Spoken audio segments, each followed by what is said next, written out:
ce sont les contribuables qui financent la vie de l'État. C'est pour cela que même pour Parsem, le concept est envié, il faut relativiser, parce que ce sont les citoyens et les contribuables qui donnent les moyens nécessaires pour financer le train de vie de l'État.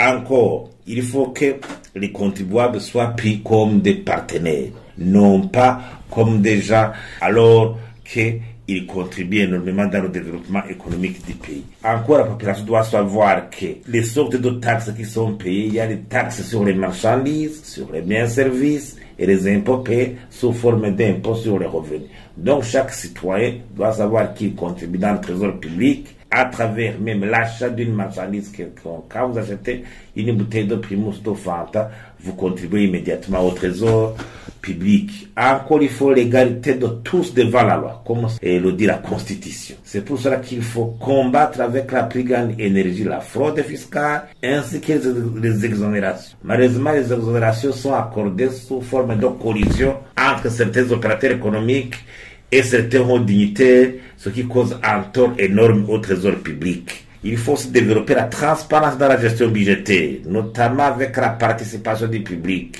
Les citoyens doivent être associés dans l'élaboration du budget. Il faut que le gouvernement renoue avec la pratique de publier les documents budgétaires pour permettre aux citoyens d'être informés sur la façon dont leur argent est géré. Le contrôle après l'exécution budgétaire pour s'assurer de la bonne exécution du budget. Huitièmement, il faut punir avec sévérité ceux qui seront coupables de malversations économiques. Parce que le détournement des deniers publics est comme une épée dans le dos du contribuable.